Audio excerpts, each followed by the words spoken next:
welcome to the 37th lesson of 504 Essential Words for IELTS and TOEFL.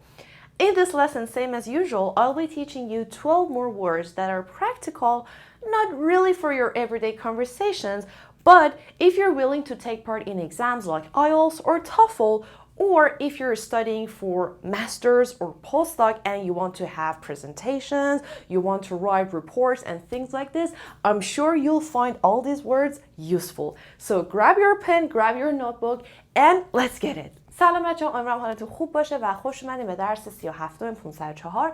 تو این درس طبق معمول 12 تا لغت دیگر رو بهتون درس میدم که خیلی پرکاربرد نیستن برای مکالمات روزمره، به خاطر اینکه این لغت‌ها بیشتر لغت‌های نوشتاری برای سطوح بالا و میتونیم بگیم مقاطع یه کوچولو فرمالتر و ادوانستر هستن.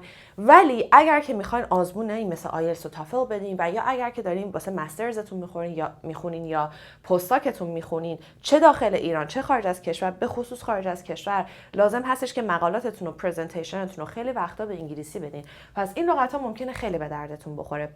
پس دفتر خودکار هر چیزی که دارین رو بیارین که با هم دیگه میخوایم این 12 تا لغت رو یاد بگیریم.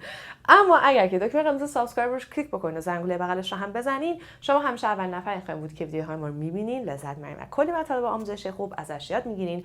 در ضمن بقیه راههای ارتباطیمون هم اینجا هستش. داخل اینستاگرام میتونین از دروس 1 دقیقه‌ای که معمولا هیچ وقت 1 دقیقه نمیشه 2 دقیقه میشه استفاده بکنین. میتونین اخبار طبقه بندی شده رو داشته باشین و همچنین آخر هفته ها من گاهی اوقات از روزمره کاری که میکنم استوری میذارم که یه کوچولو حال و هواتون عوض بشه، میتونین اون هم دنبال کنین. داخل تلگرام هم که براتون همیشه عکس تخته ها رو میذاریم که اولین کامنتی که زیر هر ویدیو هستش پین شده توسط خود چنل، اونجا میتونین خیلی سریع در عرض 1 2 3 تمرین رو بردارین، تخته رو بردارین و اگرم که درس تمرین داشته باشه مثل 504 براتون میذاریم. بریم سراغ درس امروز. The first word is air. Air. So H is silent here, like herbs or herb. Okay? So H is silent. Air.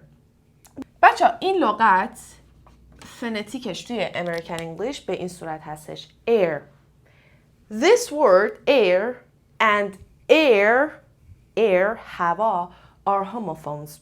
I've told you a lot of times. Homophones, listen, homo plus phone.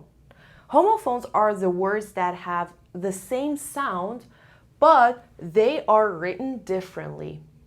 So air and air, you see, they are written differently, but they have the same sound. So they are homophones. بچه ها هوموفون ها رو بارها بهتون گفتم، لغت هایی که صدای یکسان دارن ولی متفاوت نوشته میشن، مثل air و air. جفتشون فنتیکشون اگر دقت کنیم به این صورت هستش. به این لغت رو میگیم هوموفون. هومو پلاس فون. حالا من میگم هومو پلاس فون. توی حالا کسی که شیمی میخونن هومو و مونو و اینجور چیزا رو بلدن. یعنی چی؟ یک صدا ولی متفاوت نوشته میشن. اوکی؟ So air and air are homophones. حالا what is the meaning of air? Air is a noun. Air is a person who is legally entitled to someone else's money, property, title, specifically an older member of the family when that person dies. Or heir is a person who has the legal rights to receive someone else's money, title, property after that person dies. So once more, heir is a noun, okay? Heir is a person who is legally entitled to someone else's money, property, title when that person dies. Or heir is someone who has the legal rights to receive someone else's money, property, or title when that person dies. Okay? پس heir noun اسمه. heir کسی هستش که به عنوان قانونی حق و حقوق دریافت، دقیقاً جملاتی که به انگلیسی گفتم فارسیش همینه، حق و حقوق دریافت پول یا زمین یا حتی عنوان یک فردی رو، معمولا فرد بزرگتر توی حالا مثلا خانواده یا هر چیز دیگر رو میتونه بگیره. یعنی این حق قانونی رو داره که هر چیزی که اون فردی که بعد از مرگش گذاشته رو به ارث ببره. یا میتونیم بگیم وارث. Okay? For example, despite having a large family, they still had no son and heir. Despite having a large family, they still had no son and heir. با وجود این که یک خانواده خیلی بزرگ بودن یا علیرغم این که یک خانواده بزرگ بودن، اما they still had no son and heir. هیچ پسر و وارثی نداشتن. بچه‌ها حالا ممکنه سوال باشه چرا son، چرا daughter نگفته؟ معمولا heir وقتی به صورت جنرال، چرا من به صورت جنرال داریم صحبت میکنیم، heir هم میتونه برای مرد استفاده بشه هم زن، فرق نمیکنه. ولی درستش اینه که heir برای وارث پسر استفاده میشه و heiress برای وارث دختر، مثل waiter waitress، heiress. اوکی؟ واسه همین سان اومده. He was the heir to the throne. He was the heir to the throne. اون وارث تاج و تخت بود. Game of Thrones بودش، بازی تاج و تخت. Throne میشه تاج و تخت. حالا he was the heir to the throne. حالا اگه میخواستم با she بگم میشه she was the heiress to the throne. اوکی؟ اون وارث تاج و تخت بود. He was the heir. کالوکیشنی که میتونیم استفاده کنیم the heir to something or to the heir to someone or to the heir for somebody. Okay? So the heir to someone or to something or for. معمولا با to استفاده میشه. Number 2. خب بچه heir one syllable no stress. One syllable no stress. وقتی که یه لغت یه سیلاب داره استرس نداره. Okay? Number 2. Majestic. Shua and listen. Where's the stress? Majestic. اونجایی که پیچ هم میره بالا. پیچ هم کدوم میره بالا؟ رو سیلاب دوم. بچه شمردن سیلاب ها رو بهتون یاد دادم. لینکش این پایین هست. خیلی درخواست کرده بودین. به صورت کامل دیگه یاد دادم سیلاب ها رو چجوری بشمارید. خب Majestic means impressive because of size or beauty. Impressive because of size or beauty. Or magnificent. Or splendid. بچه ها splendid یک ادجکتیوی هستش که معمولا تو بریتیش انگلیش استفاده میشه. خیلی تو امریکن انگلیش نمیشنوین. یک کوچولو هم که نه، یک کوچولو ولی خیلی اولد فشند هم هستش. ممکنه توی متون قدیمی ببینین. اوکی؟ پس یادش میتونین بگیرین ولی اونقدر ممکنه اگه یهو به یکی بگین شاید مثلا براش خیلی لغت متداولی نباشه. اوکی؟ So majestic, magnificent. Impressive because of size or beauty. وقتی یه چیزی به خاطر بزرگیش یا زیباییش با شکوهه، خیلی چشم برانگیزه. چشم برانگیز نداریم. So anyways با شکوه magnificent یعنی یه دونه سینونیم خوب بخوام بگیم ای وای من امروز نمیتونم بنویسم، نمیتونم حرف بزنم. Like what's wrong with me? Okay.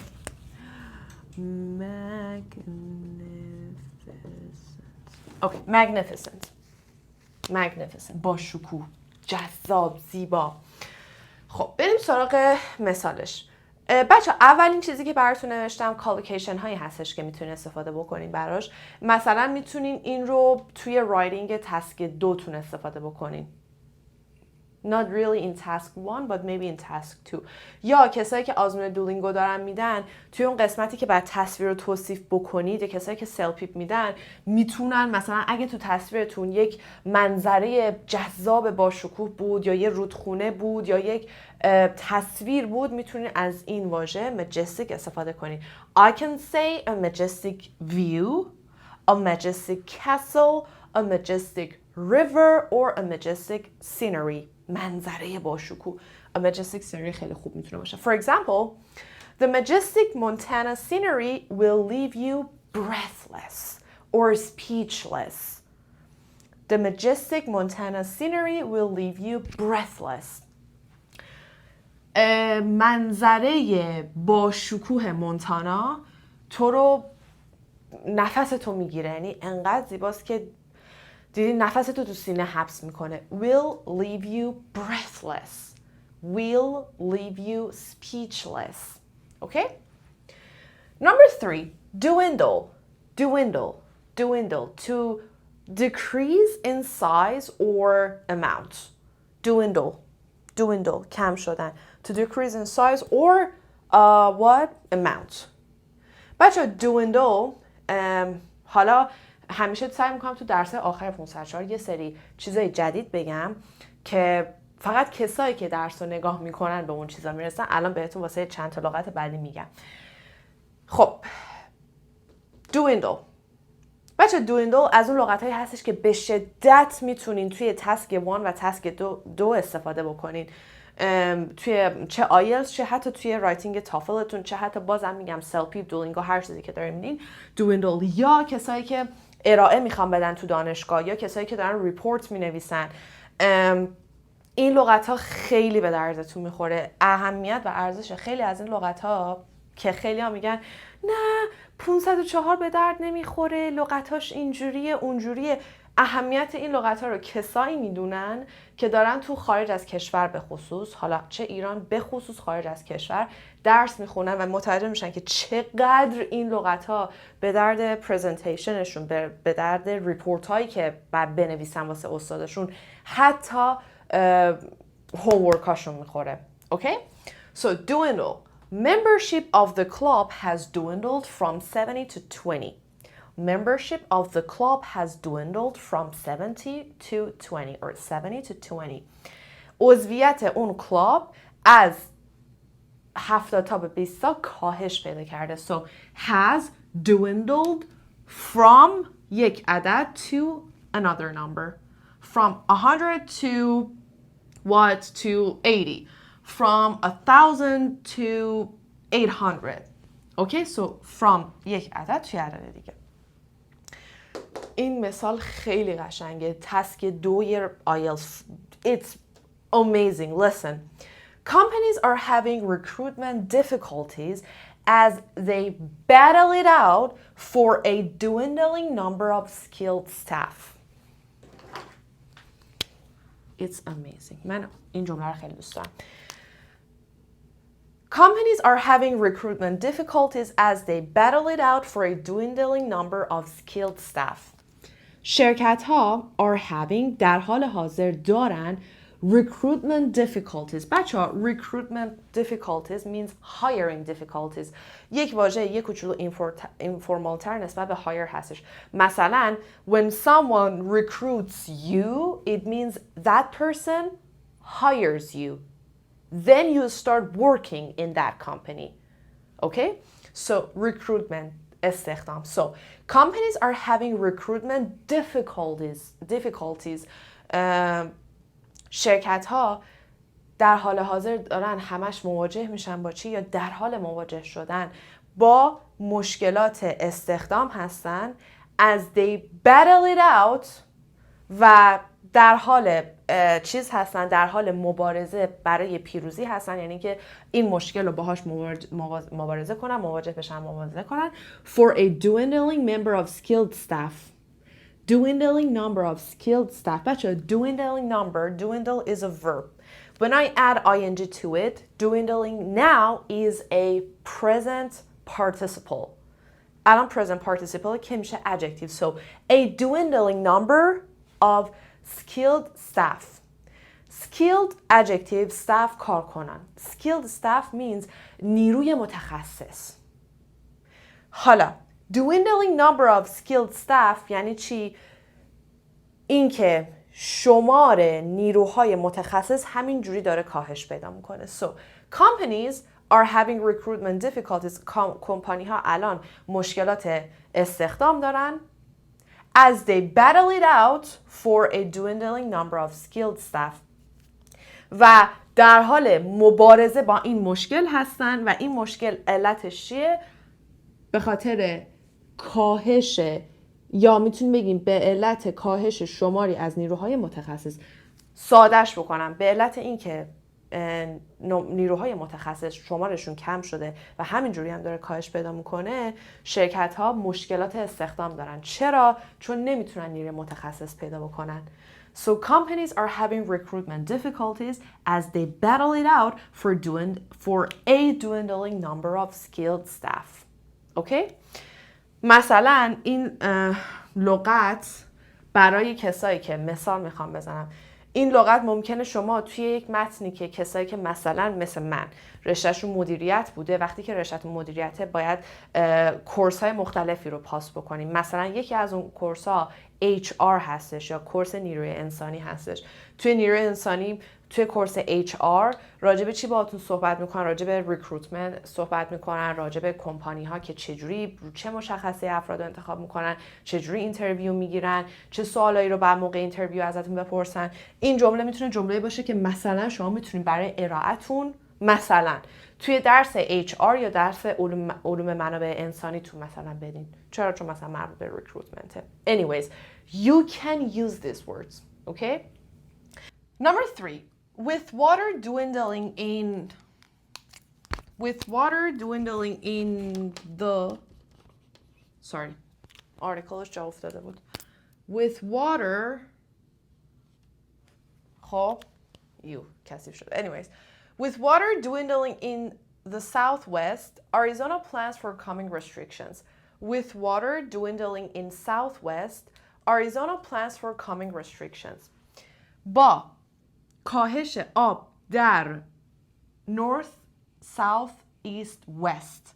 حالا south, west یادتونه تو let's talk درس دادم، جنوب غربی. The southwest معمولا بچه برای یعنی همیشه برای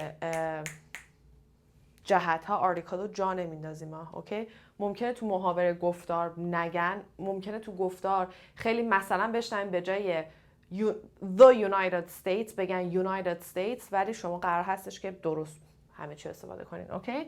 So with water dwindling in the southwest در جنوب غربی به خاطر کاهش آب، Arizona plans for coming restrictions. آریزونا قرار هستش که یه سری محدودیت بذاره. With water dwindling in the southwest, Arizona plans for coming restrictions. اوکی؟ حالا بچه‌ها یه سری چیزایی رو من در خلال درس‌ها به خصوص درس‌های 504 تا الان بهتون گفتم. مثلا اومدم گفتم از Urban Dictionary استفاده کنین، مثلا اومدم گفتم از thesaurus استفاده کنین، مثلا اومدم بهتون گفتم از یادتونه چیزای مختلف درس دادم. امروز هم باز یه چیز متفاوت دیگه میخوام بهتون بگم. کسایی که تا الان این نوت ها رو نوشتن در خلال درس ها، مثلا من گفتم فلان چیز به درد میخوره استفاده کنین، حتما اگه یه جا جمع شده دارین برام عکسش رو دایرکت مسیج بکنین لطفاً و بزنین مربوط به درس 37 504. من بدونم دایرکت مسیجتون مربوط به اون عکس. میخوام با این عکس یه کاری بکنم. پس اگه همه این نکته ها رو دارین یه جا، این نکته امروز هم بهش اضافه کنین، برام حتما بفرستین. خب این چیزی که میخوام بهتون یاد بدم یه چیز رایگان و فوق‌العاده عالی هستش. همیشه بهتون میگم که از منابع رایگان نهایت استفاده رو بکنید. گاهی اوقات شما یه چیز رایگان رو ممکنه اون چیزی رو بهتون یاد بده که حتی کورسای پولی بهتون یاد ندن. و اینم میگم برای کسایی که میان میگن لغت‌های امثال dwindle، مثلا لغت‌های امثال surplus به درد نمیخوره. یه ذره جمله بندیتون رو درست بکنین. به درد میخوره برای محاوره روزانه، به درد نمیخوره. ولی کسی که داره دکترا میخونه، کسی که داره ارشد میخونه، کسی که خارج از کشور باید پرزنتیشن بده، باید ریپورت آماده کنه تحویل استادش بده، این لغت‌ها اتفاقا خیلی هم به درد میخوره. شما میتونین استادتون رو با استفاده از لغت‌های سطح بالا خیلی بیشتر تحت تاثیر قرار بدین تا لغت‌های معمولی استفاده بکنین. ولی خب مسلماً بله به درد همینجوری با دوستتون میخواین صحبت بکنین نمیخوره. حالا وقتی که این لغت‌های سطح بالا رو بهش رسیدین و نمیدونستین که مثلا دیکشنری رو دیدین، دیکشنری بهت اونقدر ایده نداد من این لغت رو چجوری استفاده کنم، یه راهی که میتونین ازش خیلی خوب استفاده کنین گوگل نیوز هستش. گوگل نیوز که اپلیکیشن هم داره. میتونین تو خود گوگل توی سرچ بار بزنین گوگل نیوز، اولین لینکی که براتون میاره باز کنیم. ببینیم بچه‌ها صفحه‌اش مثل این چیزی هستش که الان داریم توی بغل تصویر من می‌بینیم. اون بالا هم که اپلیکیشن رو براتون گذاشته. من الان میام چیکار میکنم؟ میام این لغتی که دیدم و مثلا دوندل اینجا سرچش میکنم. خب حالا مثلا یه سریاش مال چند روز قبله، یه سریاش مال چند ساعت اخیره. میتونی خودتون فیلتر بذارین، بگید من فقط اخبار امروز رو میخوام ببینم، ولی اونش خیلی مهم نیست. حالا ببینین الان این لغت من دیکشنری دیدم، نفهمیدم چجوری استفاده کنم، یا میخوام ببینم آقا این لغت توی مثلا مقالاتی که روزنامه ها می نویسن یا اخباری که هستش چجوری استفاده میشه که بتونم ایده بهتر بگم، خودم هم ازش استفاده بکنم تو رایتینگام. میام از گوگل نیوز استفاده میکنم، لغت اون بالا توی سرچ بارش می نویسم. ببین حالا مثلا اولیش 9 days ago، دومیش دوباره 9 days ago، و میبینین خبر راجع به جدیدترین اتفاق روز، متاسفانه اتفاقی که همه رو تحت تاثیر قرار داد، اتفاقی که برای افغانستان و افغانی‌های عزیز افتاد، که یه سری پستم من، یه سری استوری هم راجبش توی اینستاگرام گذاشتم. حالا نمیخوام دوباره خود ناراحت بشیم، درس رو بهتون بگم. میبینیم بچه‌ها اون لغت احتمال خیلی زیاد یا تو تیتره یا وقتی که بازش بکنی خبر رو توی متنه. حالا این لغت dwindle، ببین الان نگاه کن. Afghanistan's food supplies are dwindling warns United Nations. Afghanistan's food supplies are dwindling warns United Nations. من اگر این خبر یا هر خبر دیگه رو باز بکنم، مثلا خبر دوم ببینین BC's COVID-19 cases spike as vaccinations dwindle. BC بچه بریتیش کلمبیا هستش. BC's COVID-19 cases spike means sharp increase in something, a sharp increase in something. کیس های کووید 19 در بریتیش کلمبیا یک رشد یا یک افزایش ناگهانی شدید داشته. As vaccinations dwindle, as vaccinations decrease. با کاهش واکسیناسیون در بریتیش کلمبیا کیس های کرونا داره میره بالا. میبینیم بچه ها تمام این with water dwindling in the southwest، مثالی که من براتون نوشتم رو از همینجا براتون پیدا کردم که یادم باشه این نکته رو بهتون بگم، اگر بتونم پیداش کنم. with water dwindling، حالا الان نمیتونم پیداش کنم، ولی مثالی که اینها with water dwindling in the southwest Arizona plans for coming restrictions. میبینید برای 2 روز پیشه که بعد اگر خبر رو باز بکنین the federal government declared a water shortage. اصلا میتونین ببین چقدر الان مثلا همین اینو میتونی ربطش بدی water dwindling، بعد اومدیم اینجا گفتیم a water shortage or water shortages. میبینی میتونی سینونیم پیدا کنی، میتونی حتی ببین تیتر خبر رو اومده پارافریز کرده. پارافریز کردن کاری هستش که شما باید توی رایتینگ آیلتس تسک 2 اینا انجام بدی. مثلا یه سریا باور دارن که مثلا تکنولوژی خوبه، یه سریا باور دارن تکنولوژی بده، با کدوم ایده موافقی یا ادوانتیج یا دیس ادوانتیجش چیه؟ شما باید سوالو پارافریز بکنی. این پارافریز کردن کاریه که تو اخبارها اکثر اوقات اتفاق میفته. اومده گفته with water dwindling in the southwest Arizona plans for coming restrictions. بعد اومده تو خط اولش اومده گفته the federal government declared a water shortage for much of the southwest last week.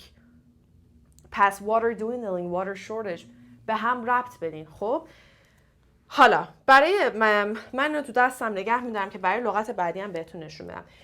از گوگل نیوز میتونین استفاده کنین بچه ها. خواهش میکنم، من دارم وقت درس رو میگیرم که بهتون بگم این منابع طلای رایگانه که شما میتونین به شدت استفاده کنین و به شدت جواب بگیرین. اگر یک نفرتون این کار رو کرد، آزمون داد و نمرش خوب شد، من بهتون یعنی قول میدم بی برو برگرد میتونین نمره بالا بگیرید. اگر این کارو کردین و نمرتون رو گرفتین حتما به اشتراک بذارین. من چون داستانای شما رو واسه بقیه، تجربه های شما واسه بقیه همیشه به اشتراک میذارم. اینو استفاده کنید. بریم سراغ لغت بعدی.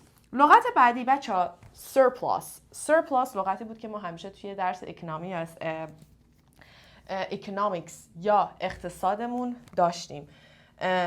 مثلا گفتم مازاد داریم، کمبود داریم، فلان داریم، بیسار داریم. از این حرفا چقدر مثلا از اقتصاد خوشم میاد. So surplus means more than what's needed. More than what's needed or more than what you need. بیش از اون چیزی که اضافه داری. مازاد. For example, wheat was in surplus last year. Wheat, گندم, was in surplus last year. گندم سال گذشته در مازاد بود، یعنی مازادی داشت. In surplus, to be in surplus. این جملاتی هستش که معمولا توی متون اقتصاد خیلی استفاده میشه یا متون اخبار یا وقتی دوتا اقتصاددان دارن حرف میزنن این لغت رو زیاد میشنوید. Agricultural surpluses lead to the disposal of thousands of tons of food every year. Agricultural surpluses lead to the disposal of thousands of tons of food every year. مازاد کشاورزی agricultural surpluses. مازاد کشاورزی lead to the disposal رهایی یا آره دیگه رهایی disposal of thousands of tons of food every year. باعث میشه که معنیش این میشه، باعث میشه که هزاران هزار تن غذا دیسپوز بشه. یعنی چی؟ در واقع میشه بگی که غذا رو مثلا بریزن دور، بی استفاده بمونه. یعنی یه جوری انگار مثلا میتونیم هدر دادن معنی بکنیم. پس مازاد کشاورزی باعث میشه که سالانه هزاران هزار تن غذا چی بشه؟ دیسپوز بشه. Number 3 or example number 3. The balance of payments was roughly $200 million in surplus. The balance of payments was roughly $200 million in surplus. بچه دقت کنید. The balance of payments میشه تراز پرداخت که معمولا مثلا تو حسابداری اینا استفاده میشه. The balance of payments این فریز رو میتونین کسایی که مثلا حسابداری میخونن یا کسایی که کار فایننس میکنن، مثلا معامله میکنن یا کسایی که مثلا سرمایه دارن میان چیکار میکنن؟ میان quarterly reports یا گزارش های هر 3 ماه یه بار شرکت ها که بهش میگن Q1, Q2, Q3, Q4 رو معمولا میخونن ببینن کجا سرمایه گذاری کنن، کجا سهام بخرن، از این حرفا. این واژه ها، این عبارت ها رو اونجا زیاد میبینین. The balance of payments تراز پرداخت ها was roughly $200 million in surplus. تقریبا 200 میلیون دلار تو مازاد بود، یا توی کمبوده یا تو مازاده. حالا بچه وقتی میگن یه همچین جمله این معنیش اینه که the exports were greater than imports. آره دیگه تو مازاد the exports are greater than imports. یعنی صادرات بیشتر از واردات بوده. این جمله The balance of payments was roughly $200 million in surplus. حالا دوباره بیایم اینجا، من این رو روشن کنم. خب روشن شد. بیام اینجا سرچ بکنم surplus. میبینین؟ Food industry proposes COVID recovery visa after warnings of surplus peak coal. Labor shortages leave UK farms with 70,000 surplus peaks. How the world is not handling surplus doses and expiring vaccines. Saving farms surplus from landfill. بیایم دیگه مثلا surplus land to be used for more affordable housing. Surplus land to be used for more affordable housing. یعنی چی؟ زمین های مازاد میخوان استفاده بشن برای affordable housing یا ساختن خونه هایی که قیمتشون کمتره، مغروم به صرفه تره برای کسایی که بخرن. مثلا Waterloo region is looking to a couple pieces of surplus land to build affordable housing. اوکی؟ این از این. پس لطفاً بچه‌ها لغت ها رو سرچ بکنین این تو و سعی بکنین که یه آرتیکل رو انتخاب بکنین تا تهش بخونین حتما. بریم سراغ لغت بعدی. Traitor. Traitor is someone who's not loyal to his or her country, or someone who stops being loyal to his or her own country. Someone who betrays his or her own country. قبلا بهتون گفتم با someone به جای اینکه نگین his, her, she, he میتونین از ضمیر جمع استفاده کنین. Someone who betrays their country and it's totally correct. Okay? Traitor کسی هستش که به کشورش خیانت میکنه یا وطن فروشه، کسی که میره راز کشورش رو به کشور دیگه میگه، کشورش رو میفروشه. For example, he was known as a traitor who betrayed his country. He was known as a traitor who betrayed his country. اون به عنوان یک خیانتکاری که به کشورش خیانت کرده بود شناخته میشه، یا وطن فروشی که به کشورش خیانت کرده بود شناخته میشه. He turned traitor and joined the opposition. اون خیانتکار شد یا وطن فروش شد یا کشورش رو فروخت و رفت به گروه مخالف پیوست. He turned traitor. بچه این یه کالوکیشن ثابته. He turned traitor. He turned traitor. To turn traitor.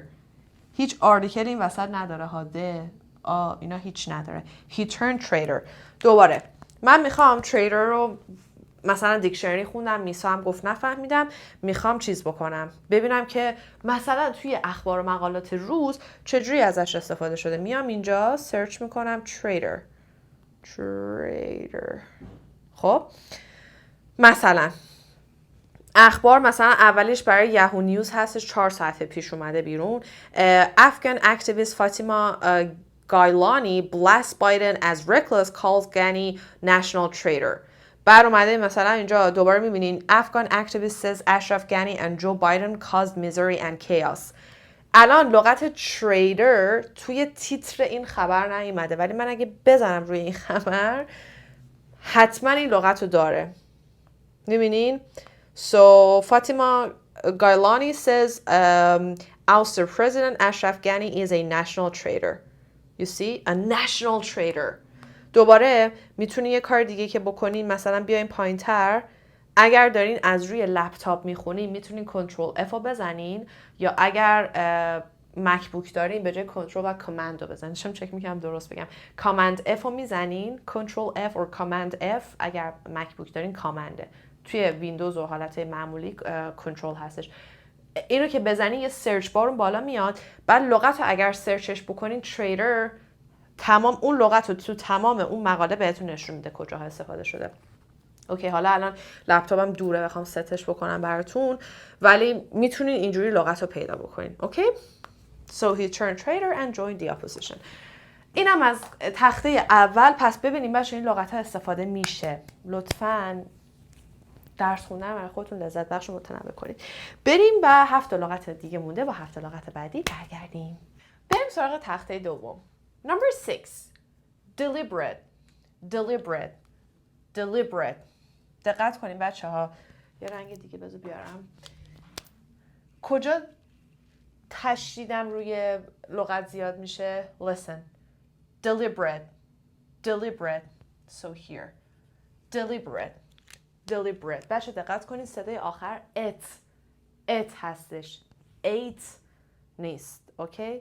Deliberate. اینو من چند وقت میخوام ریکورد کنم. حتما براتون ریکورد میکنم که کجا لغت هایی که به ate ختم میشن it تلفظ میشن، مثل deliberate، کجا it تلفظ میشن. حتما یادم باشه اینو بهتون بگم. خب deliberate means intentional, planned. A deliberate action is an action that is done intentionally. So deliberate means planned, means intentional, از قصد. For example, we made a deliberate decision to live apart for a while. ما یک تصمیم عمدی گرفتیم که برای یه مدتی از همدیگه دور زندگی کنیم. بچه دقت کنین. To live apart. Apart is one word. So apart. Apart ننویسین ها. اوکی. مثلا میگم he is a part of our group. Listen. He is a part of our group. اون یک قسمتی یا عضوی از گروه ماست. He is a part of our group. This is not a part of my plan. این قسمتی از برنامه من نیست. حالا میگم They made a deliberate decision to live apart for a while. To live apart for a while. اونا تصمیم گرفتن که جدا زندگی کنن. پس این واژه با apart رو از هم چیز نکنین. جدا با هم قاطی نکنین. اون دوتا مثالی که زدم apart بود. Okay? And a while هم میگی for a while. به هم چسبیده نیست. So, we made a deliberate decision to live apart for a while. Deliberate decision to live apart for a while. To make a deliberate decision. To make a deliberate decision. I don't think his name was left off the list by mistake. I think it was deliberate. من فکر نمی کنم که اسمش به اشتباه از لیست حذف شده باشه. من فکر می کنم که یک چیز intentional بوده. It was intentional. It was planned. Okay? So here I can say it was deliberate. It was intentional. Deliberate. Intentional. Or planned. Okay? His name was left off the list intentionally.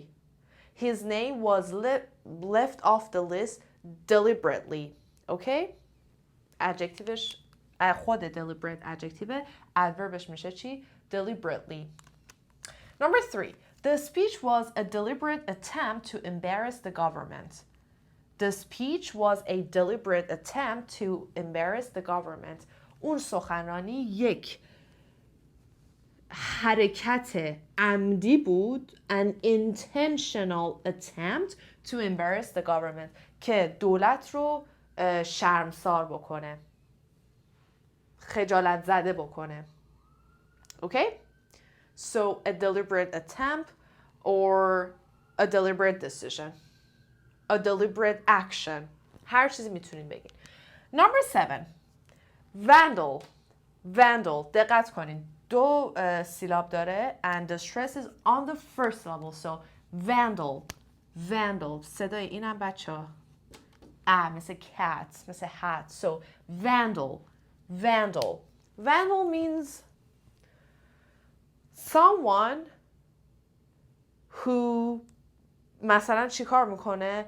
Someone who ruins something or someone who does things like, I don't know, setting fire or smashing the windows and things like this intentionally or deliberately. Okay?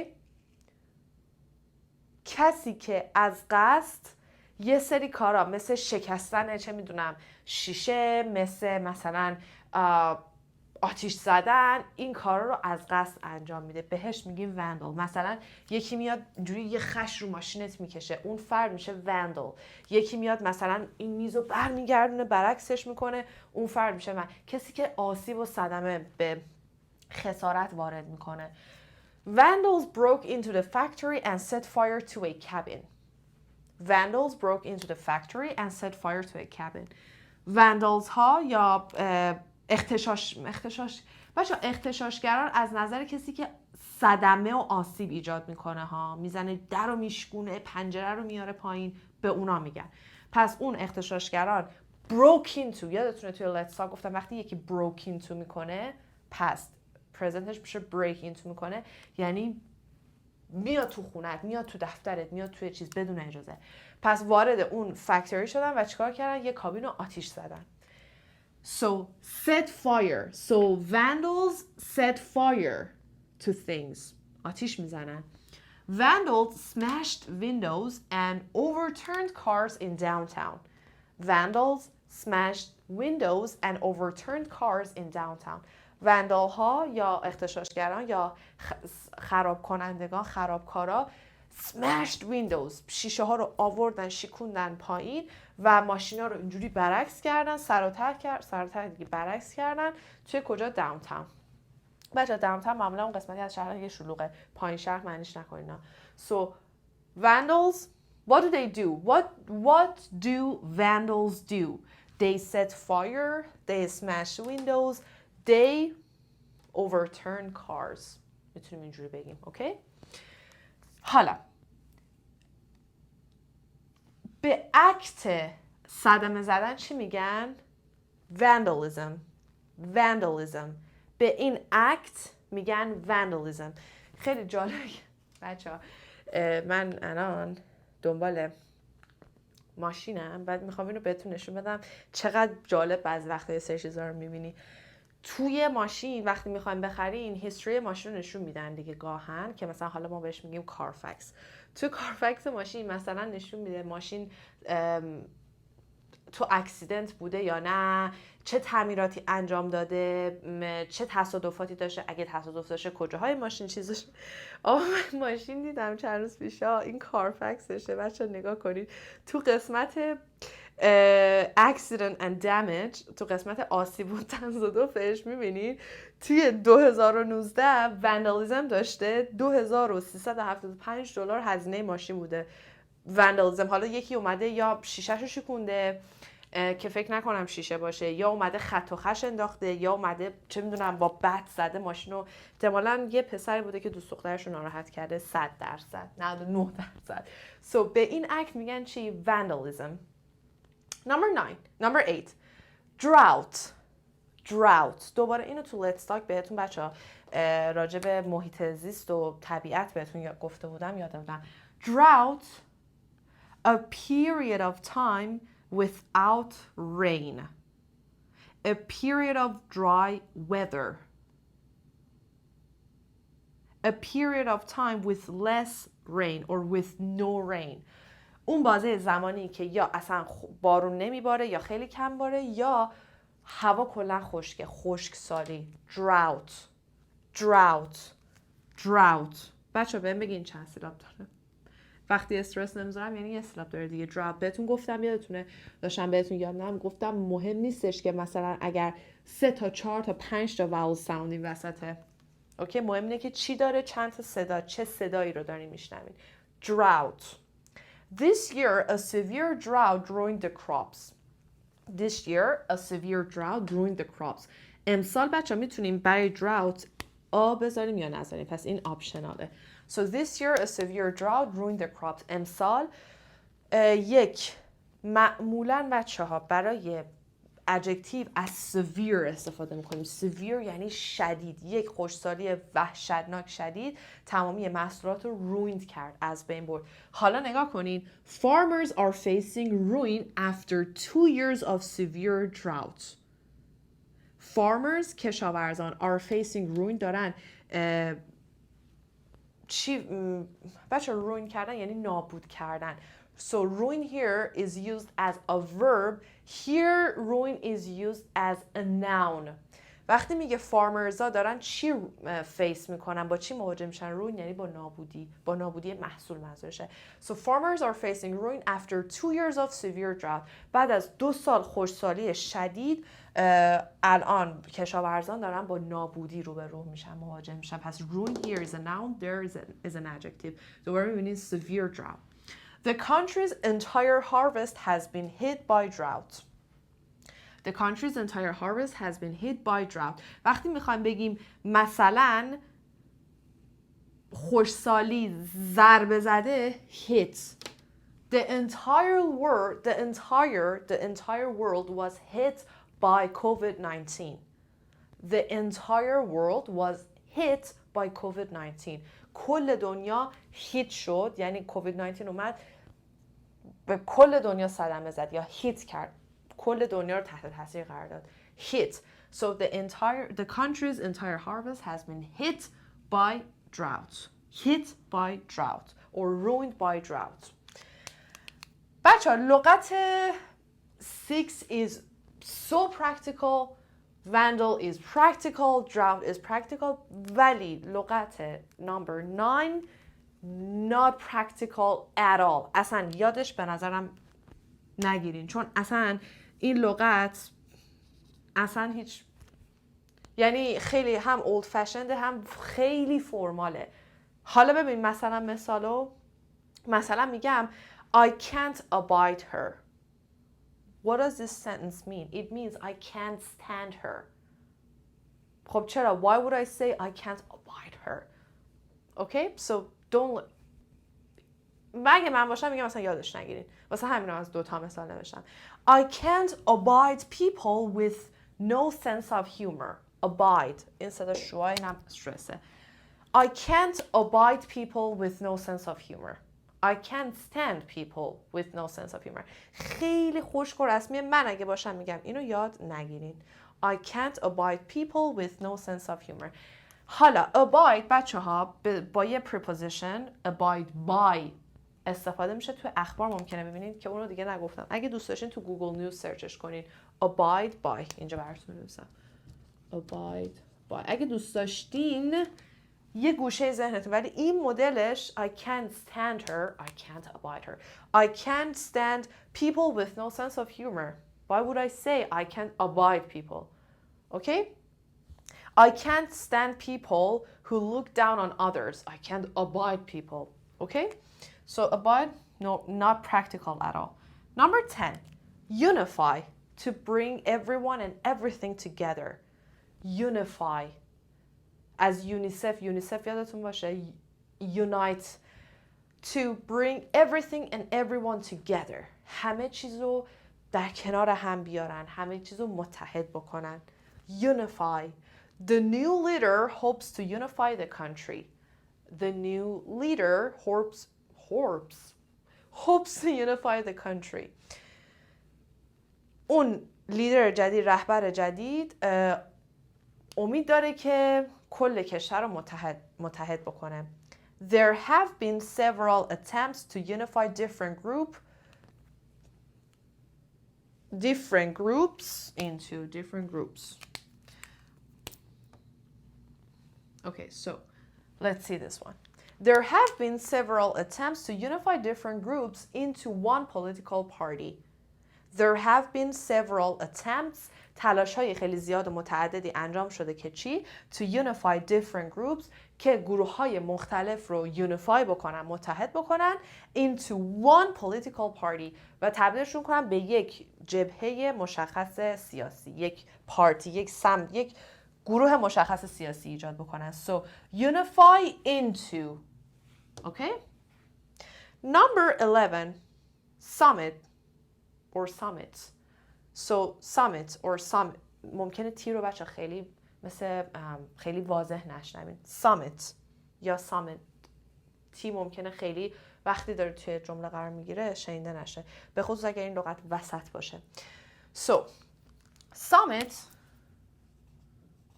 صدا بچه صدای این واول اینجا اینه. Summit means the peak, میتونیم بگیم the highest point, بلندترین, مرتفعترین نقطه. اگه یه کوه و یه قله رو در نظر بگیریم, اون سرش میشه سامیتش, میشه قلهش. So the climb میتونه هم جمع باشه هم مفرد, فرق نمیکنه. So the climber or the climbers planted a flag on the summit. قله نوردان یا اون فرد قله نورد, کوه نورد, کسی که میره فتح میکنه, planted a flag on the summit, یه دونه پرچم گذاشت کجا؟ رو قله رو مثلا رفته دماوند و مثلا فتح کرده. اون حرکتی که پرچم میذارن میگن plant کردن, پرچم رو میکارن. So the climber or climbers planted a flag on the summit.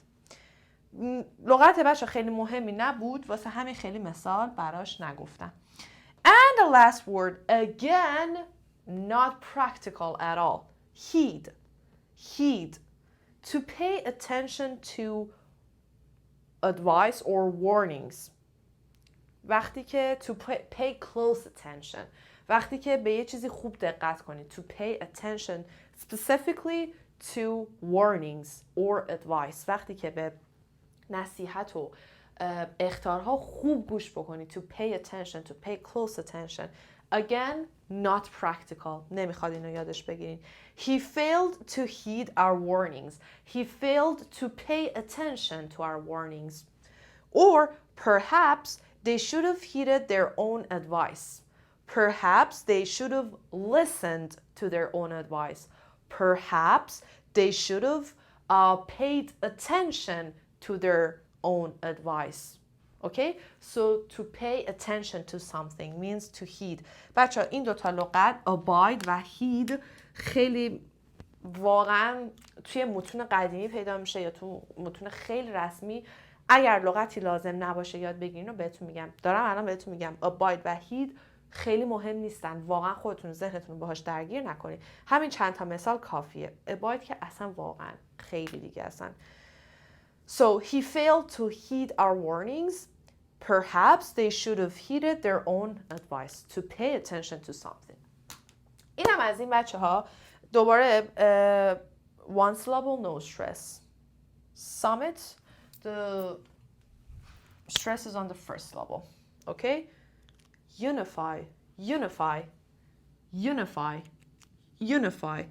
Stress, unify, first syllable. اینم از درس امروز بچه ها. درس امروز ممکنه مثل درس های قدیمی خیلی لغت و چیزای جدید نداشته باشه، ولی بهتون عوضش چیز خوب یاد دادم، گوگل نیوز، که گفتم میتونی یه سری لغت مثل دوندل، مثل سرپلاس، لغت های این مدلی که من توی ارائه توی نوشتار ممکنه خیلی کمکتون کنه رو بتونین از توش پیدا بکنین. خب امیدوارم که از این درس لذت برده باشین. همونطور که بچه در خلال درس گفتم بهتون این کار اگر بکنید، اگر تا الان کردید و به من بدین خیلی ممنونتون میشم. اگر کسی هست که نکات اضافی که وسط درسا میگم، مثلا گفتم یه دیکشنری میگم، یه وبسایت یهو میگم، یا میگم راستی فلان راهو میدونین، راستی واسه پرونانسییشن اینو میدونین، اگر کسی هست که تمامی اینها رو یه جا نوت برداری کرده، بسیار ممنون میشم اگه برام داخل دایرکت اینستاگرام بفرسته و بگه مربوط به درس 37 504 که من بدونم عکستون مربوط بشه. اگه اینو با این عنوان عکس 500 بزنین، عکس 504 37 یه همچین چیزی، من بفهمم میخوام بعداً از اینایی که بهتون گفتم یه استفاده یه چیز خوب براتون درست بکنم. اوکی؟ لغت هایی هم که به درد نمیخورد و گفتم. به درد که منظور نه این واژه اشتباهه، به درد نمیخوره. لغت هایی که خیلی کم استفاده میشه و خیلی لازم نیست بلد باشین اینجوری بذارمش توی لغت، توی جمله. بهتون گفتم اگر سوالی داشتین حتما بپرسین. مثل همیشه مثالای خودتون رو پایین به اشتراک بذارین. تمرین درس رو هم از توی چنل تلگرام میتونین دانلود بکنین. Till another lesson. Love you guys so much. Take care. See you soon and bye bye.